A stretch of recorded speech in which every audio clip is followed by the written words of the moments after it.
Bonjour à tous, dans cette quatrième partie, on va s'occuper du placement des navires pour l'adversaire, donc l'ordinateur. Donc ici, quand je joue, je place mes bateaux. Une fois que j'ai placé mon cinquième bateau, placez vos navires disparaît et on a le texte IA place ses navires. Donc ce que je vais faire, c'est créer une nouvelle collection. Donc au-dessus de cette collection, clic droit, nouvelle collection. Cette nouvelle collection, je vais l'appeler navire IA. Au niveau des navires joueurs, je vais sélectionner le premier.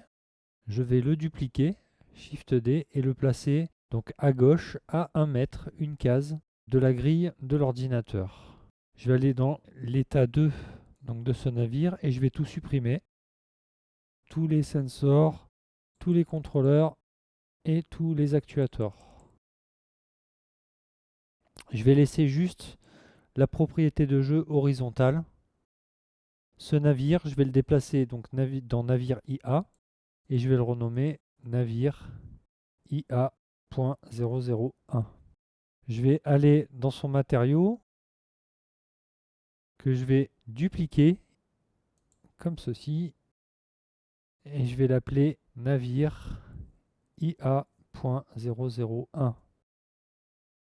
Donc là, ce navire, pour l'instant, il ne se passe rien tant que ce n'est pas à l'ordinateur de placer ses navires. Donc je vais lui dire qu'il passe à l'état 2 au moment où on a validé la position de notre navire 5. Donc je sélectionne le navire 5 et le navire de l'ordi. Alors je vais décocher ici. Alors pour le navire 5, je vais passer à l'état 2. À l'état 2, on a dit qu'il passait à l'état 3 lorsque on validait sa position. Go state 3. Donc je vais passer à l'état 3 du navire 5. Je lui rajoute un always avec un contrôleur and. Et au navire IA001, je rajoute un state au niveau actuator. Je le relie pour dire d'aller à l'état 2.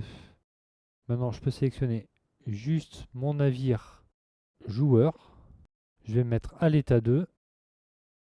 Et donc, à l'état 2 du navire joueur, déjà, je vais lui dire, donc avec un delay de 1 seconde, donc 30 frames.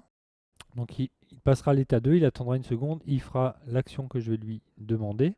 Donc, je rajoute un contrôleur AND et un actuateur de type random. Je vais sélectionner la propriété horizontale et le type de distribution, je vais mettre boolean uniforme. Donc il y a autant de chances qu'il choisisse horizontal ou vertical. Je vais lui dire maintenant d'évaluer donc cette propriété. Je rajoute deux sensors propriétés. Je sélectionne horizontal pour les deux. Le premier c'est si true et l'autre si false. Hop, en valeur, je mets true et false. Je vais rajouter deux contrôleurs AND. Je relie un à chacun et je rajoute deux actuateurs action. Je vais sélectionner pour ces deux actuateurs toujours mon action de rotation. Alors comme on a dupliqué le navire 1 du joueur, ça a dupliqué également l'action qu'on avait enregistrée avec les deux clés d'animation à la position 1 et 2. Donc du coup on a un navire rotation .001 qui apparaît. Il n'y a pas besoin d'en tenir compte, on va sélectionner navire rotation. Le premier, ça ira très bien. Donc pour les deux, je relie un à chacun. Pour le premier à l'horizontale, donc je sélectionne la frame 1 au début et à la fin. Et pour le deuxième à la verticale, la frame 2 au début et à la fin. Je vais les renommer horizontal et vertical. Je peux les replier. Ok. On va déjà vérifier ça. Donc je lance le jeu, je place mes bateaux.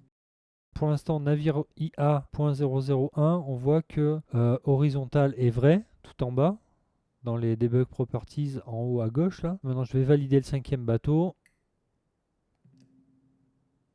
Voilà, là, il a choisi false et il l'a orienté à la verticale. Ok. On va lui dire maintenant de choisir un déplacement sur X pour se positionner dans la grille. Donc un déplacement aléatoire et ça sera en fonction de si il est vrai ou faux. Donc pour ça, il faut rajouter une propriété de jeu de type nombre entier qu'on va appeler position x. Et ça, on va lui dire de le faire encore une seconde après. Donc le premier delay, c'était 30 frames. Le deuxième delay qu'on va rajouter, ça sera donc 60 frames pour 2 secondes. Là, je rajoute un contrôleur AND. Je relie ce delay et la condition si true, s'il est à l'horizontale. Ici, je vais rajouter un actuator de type random. Je mets la distribution en integer uniforme. Je choisis ma propriété position x. Et là, je regarde, je vais le déplacer en incrémentant. Donc j'ai x. Donc au minimum, je me déplacerai de 1, 2, 3. Et au maximum, de 11. Donc je fais minimum 3, maximum 11.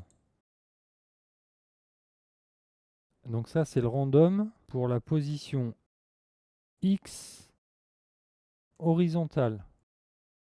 On va faire pareil pour Y. Donc je rajoute encore une propriété de jeu de type nombre entier que je vais appeler position Y. Je rajoute un actuator random. Lui, je vais l'appeler pose Y horizontale. Je le relie également donc au même contrôleur. Le type de distribution toujours integer uniforme. Je choisis ma propriété position Y. Et là, je regarde au niveau de ma grille, j'ai Y au minimum. Donc je vais descendre de moins 8 mètres. Et au maximum, je vais monter de 1 mètre. Donc je renseigne moins 8 et 1. Je vais rajouter un contrôleur AND. Je vais y relier toujours ce delay de 60 frames.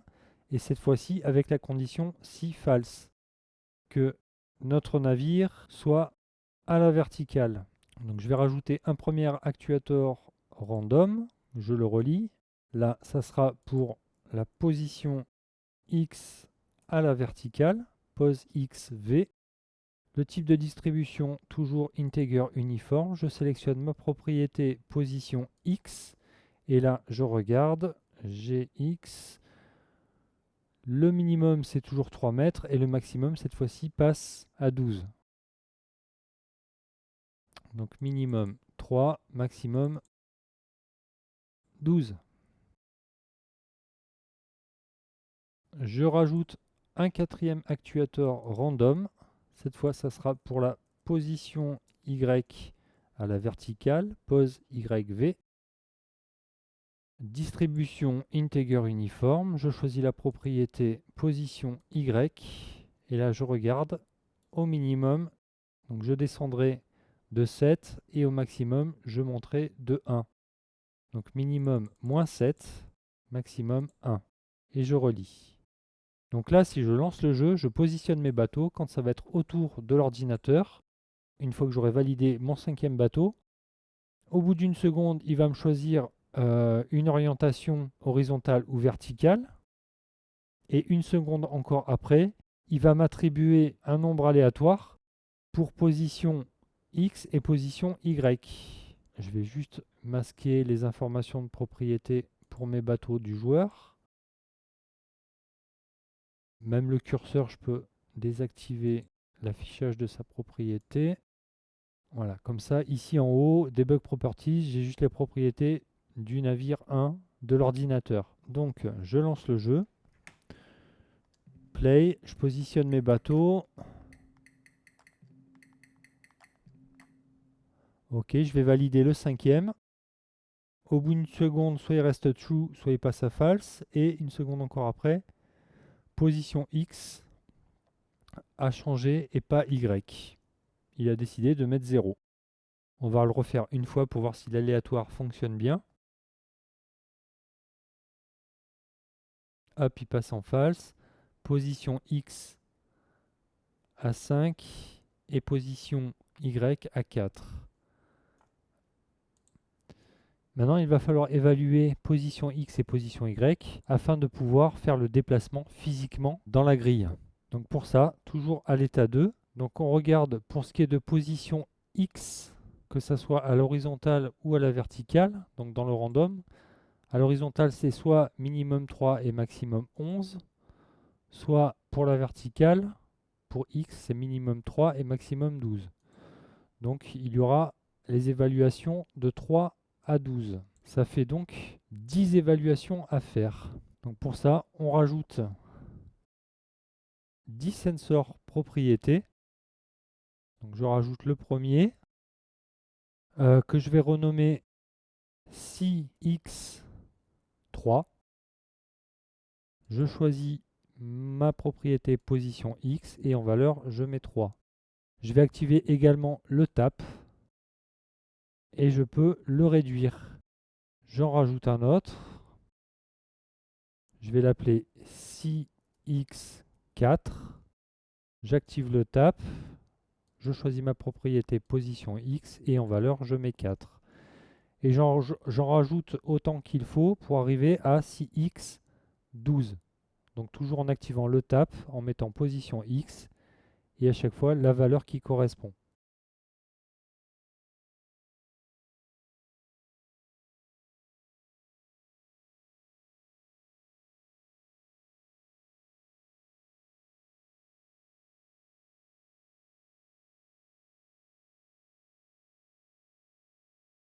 Donc une fois que j'ai fait ça, je peux rajouter également 10 contrôleurs AND. Je peux les relier un à chacun de mes sensors. Et de l'autre côté, au niveau de mes actuateurs, je vais rajouter 10 actuateurs de type motion. Alors je fais le premier que je détaille. Donc je rajoute un actuateur motion. Je vais le renommer donc X3. Et donc ça sera un déplacement sur X de 3 mètres. Et je désactive les coordonnées locales. Je peux le replier et le relier donc à la condition si X3. Je fais pareil pour les suivants, X4, X5, etc. jusqu'à X12.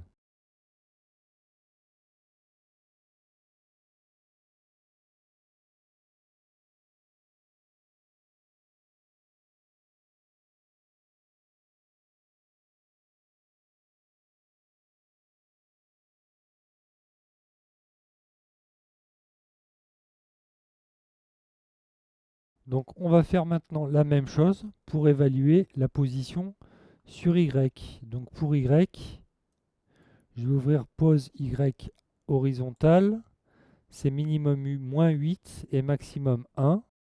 Et pour pose Y verticale, c'est minimum moins 7 et maximum 1.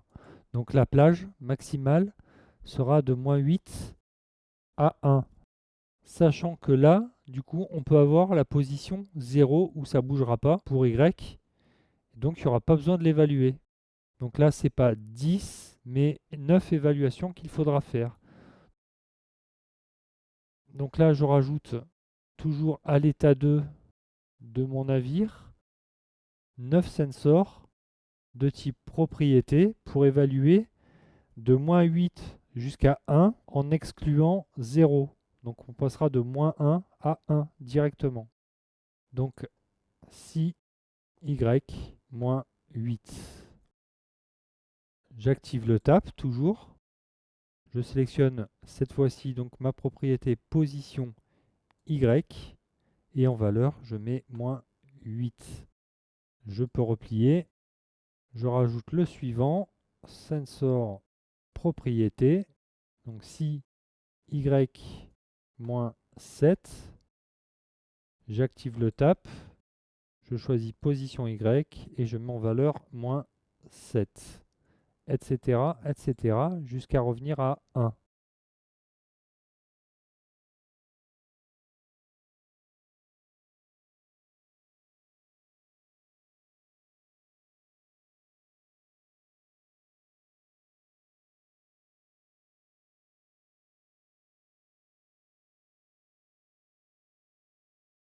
Je peux rajouter mes 9 contrôleurs AND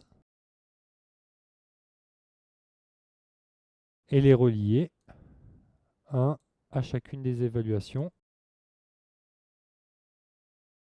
Et j'ai plus qu'à rajouter 9 actuators motion. Donc je fais le premier, actuator motion, que je vais appeler Y-8.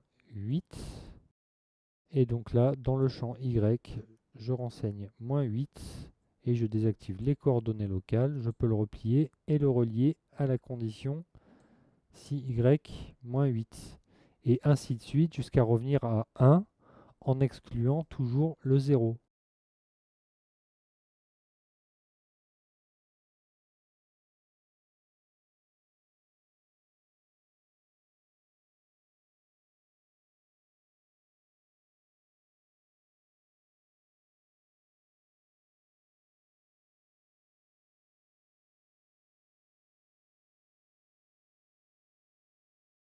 Voilà, c'est terminé. Donc maintenant, on a un bateau qui se positionne complètement.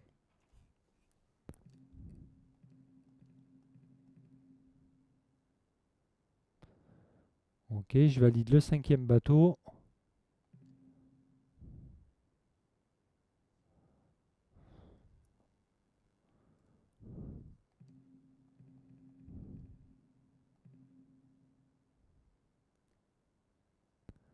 Parfait, ça fonctionne. Donc à l'état 2, il lui reste une dernière chose à lui dire, c'est une fois qu'il a fait tout ça, il faut qu'il me rajoute le petit bloc bleu, comme pour nous, les positions navires qui sont dans les Edit Objects. Donc ce que je vais faire, c'est refaire apparaître le premier position navire. Je vais le sélectionner, le dupliquer et le placer en dessous du premier bateau de l'ordinateur. Je vais le renommer position nav IA.001. Ok, je vais remasquer l'autre. Ici, dans ces réglages de BrickLogic, ils ont été copiés, donc j'ai le Always pour qu'il ne soit pas visible dans le jeu. Pour l'instant, ça, je vais le désactiver pour qu'on puisse le voir lors de la programmation. Donc ensuite, j'ai son matériau qui s'appelle position nav. Je vais aussi le renommer, donc je ne vais pas renommer celui-là, sinon ça va renommer aussi ceux pour le joueur. Donc je vais le dupliquer ici, New Material, et à place de position nav 01, je vais mettre position nav IA.001. Comme ça, pareil, quand je vais les dupliquer, ils vont de suite s'incrémenter. Je vais le faire de suite. Au lieu de dupliquer ceux des autres bateaux, je vais dupliquer celui-ci. Donc, Shift D, je le place en dessous. Il s'appelle position nav IA02. Shift D, je le place en dessous. Il s'appelle position nav IA03. Donc déjà, même si on n'a pas encore nos bateaux, au moins, il y a déjà ça. Pour les 3 premiers, ça reste des blocs de 2. Pour les 2 autres, c'est un bloc de 3 et un bloc de 4. Donc je vais le dupliquer pour le 4e bateau qui fait 3 cases. Je vais le déplacer sur X d'1 mètre vers la gauche, passer en mode édition et avec sa face de droite sélectionnée, l'étirer de 1 mètre. Et il s'appelle position nav IA4, nickel. Je vais le dupliquer encore une fois, le placer en dessous pour le 5e bateau. Je vais le redéplacer sur X de 1 mètre, passer en mode édition et redéplacer sa face de droite de 1 mètre vers la droite. Voilà, pour qu'il fasse 4 cases. Comme ça, eux, ils sont prêts. On va les masquer. Pour l'instant, je vais juste garder le premier visible. Donc je reviens sur mon premier bateau de l'ordinateur. Donc on a notre premier délai au bout de 30 frames, donc d'une seconde, pour lui dire de choisir une orientation. Je vais d'ailleurs le renommer delay 30. On a notre deuxième delay à 60 frames de seconde pour sa position X et Y. Je vais l'appeler 60. On va rajouter un troisième delay.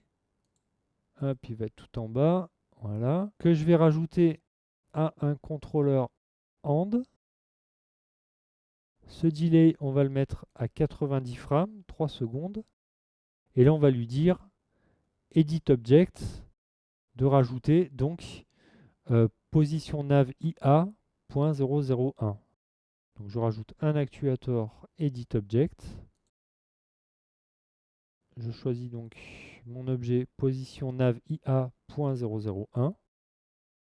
Et là, on est bon. On va vérifier tout ça. Donc c'est pour ça que j'ai désactivé l'actuateur visibilité pour position nav IA. Par contre, on va le masquer dans la collection Edit Object. Et c'est parti. Donc j'appuie sur Play. Je positionne mes navires.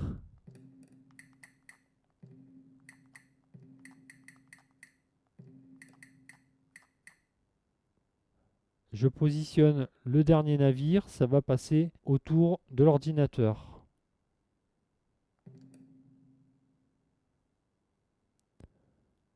Super, ça fonctionne. Une fois que ça c'est fait, même si ça ne fera pas de changement dans le jeu visible, on va lui dire également de passer à l'état 3 à ce bateau. Donc je reviens à l'état 2, là où j'ai ce delay de 90 frames. Pour le Edit Object, je vais rajouter un actuator State que je vais relier également à ce contrôleur. Et je coche la troisième case. Et je vais l'appeler Go State 3. Donc là, ça y est, le premier navire de l'ordinateur est placé aléatoirement. On verra la suite dans la prochaine vidéo. En attendant, n'hésitez pas à cliquer sur j'aime et à vous abonner si le contenu vous a intéressé. Et je vous dis à bientôt. Ciao, ciao.